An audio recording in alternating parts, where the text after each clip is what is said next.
Alright guys, here's an update of the price of Bitcoin, what happened from yesterday.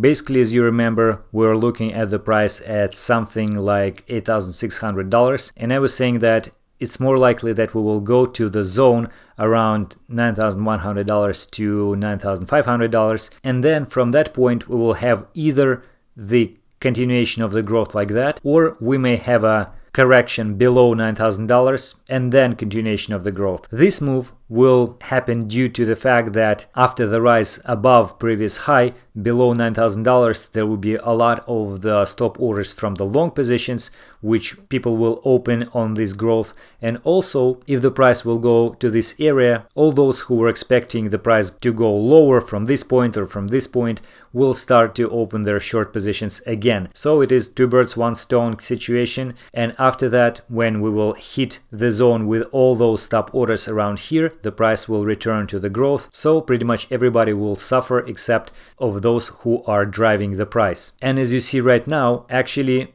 exactly this already happened. So we went above $9,000 to something like $9,400, and after that immediately we dropped to $9,000 and a little bit lower than that. And now, in my opinion, there's only the question whether the price will go below $9,000 a little bit lower, or will continue to go to the upside. And like this correction is already enough. In fact, if you will look at the previous case when we had similar growth, and you may compare it, it actually looks very similar around here and around here. So all the price action may occur in a very fast manner. So all these 1 hour, 4 hours candles with a correction on $400, something like that, may be already enough, and it may be really happening within a very short time period. Moreover, as you remember, we were talking about the ratio of Bitcoin longs to Bitcoin shorts.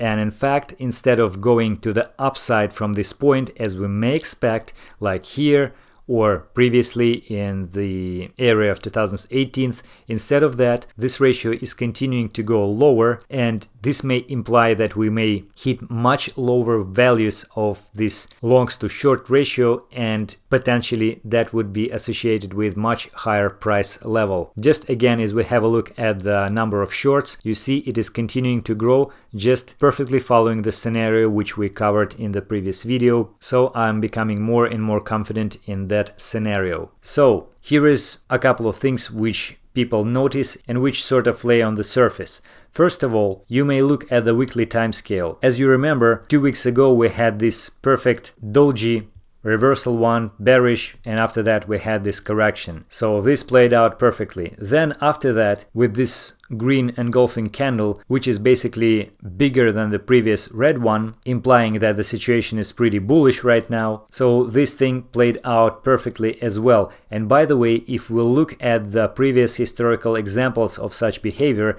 then you will see that it basically happened only twice on the huge time scale so far in 2017, around here and around here. And both times happened actually when Bitcoin was already going pretty much parabolic, with its slope much sharper than it was before in 2016 and the beginning of 2017. So it means that we have some resemblance with this sort of phase, as well as we mentioned this before.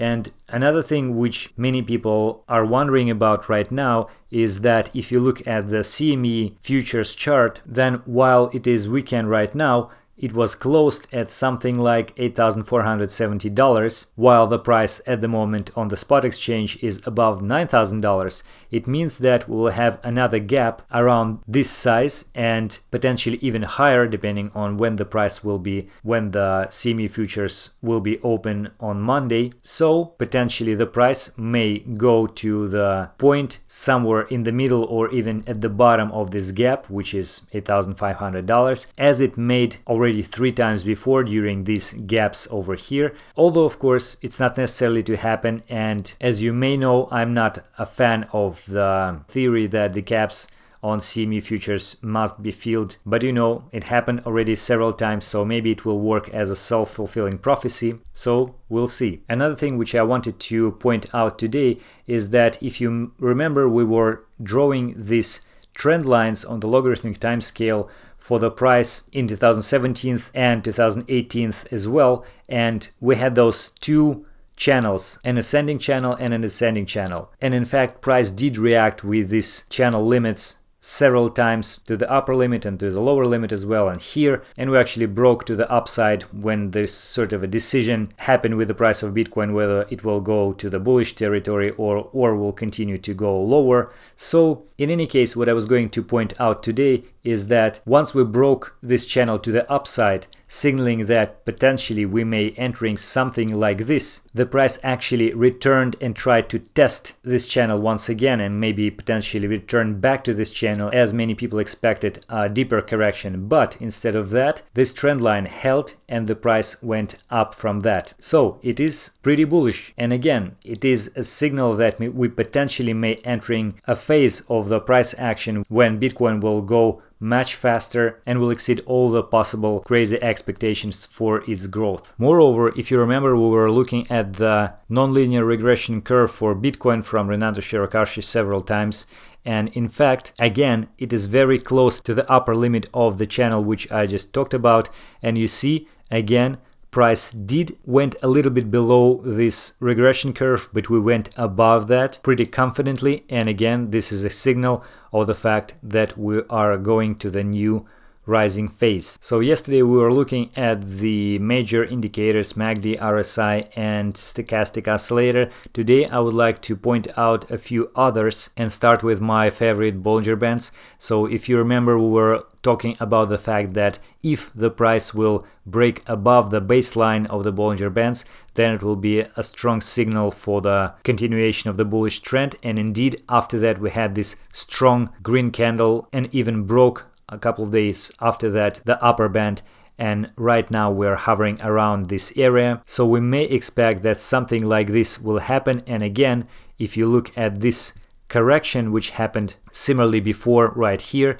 then it's very similar and would nicely fit the idea of correction below $9,000 which we discussed before. But of course, it's not necessarily repeat the same situation again. But in any case, a new growth similar to what happened before may start. Now let's talk about three other indicators. First, DMI. This is probably the one and only exception about the bullishness of the trend. So what you can see right now here is that although it shows that positive is above the negative and it shows that the trend is rising, but ADX doesn't support this because it is below 25 and it's just started to go higher. In my opinion, it's still a lagging indicator, and we may see the confirmation from ADX a little bit later when we'll go above previous high confidently. So the confirmation from this, I think, will appear soon, although it's not confirming it yet. Another one, Elders Force Index, and this one is really interesting. If you see here previous growth, then we had a very slow increase of the indicator, and then it surged when we had the price going to $8,000, confirming the rising trend. But then after that, while the price was actually going a little bit higher from that, it had a bearish divergence all that time, and it was going lower and lower and lower, as many as the other indicators which we discussed before. And in fact, just recently, after the price hit $7,500, it started to go to the upside again. You see this point, and you see this confident growth. We went to the positive territory and show a very nice convergence with the price. So again, we may see something like this happening once again, or maybe a slower but more confident growth, which also would be very nice. And finally, I was going to mention historical volatility. And right now what you can see is that we are actually going a little bit lower from the high of this indicator, which happened exactly at the lowest point of the correction from $9,000 to $7,500. And usually this situation when this indicator is very high happens again at or around the middle of the correction. So you can take a look and see it in the previous cycle. So around here you see the correction was at the lowest point, and then the indicator started to go lower. Of course, there were some exceptions, for example like this, when we had a second leg after the indicator went lower, but this was very short and the price started to go up again. But usually it's very consistent, again here, here, and so on. So we see the decline of the value of this indicator, meaning that probably will not return to the deeper correction than we had so far, which is also, as many others, very, very bullish. The only one sad news which I was going to tell you today, guys, is that we will unlikely see the dominance of Bitcoin going any lower. So all your beloved altcoins will not pump anytime soon until Bitcoin will not start to go sideways.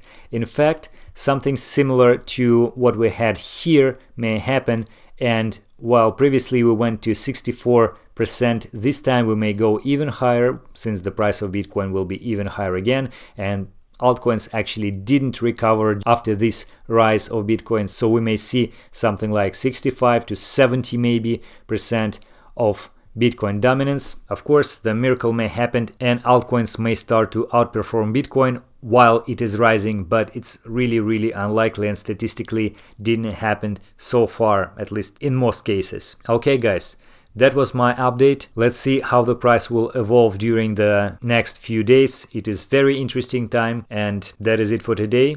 I hope it was useful. Thank you for watching.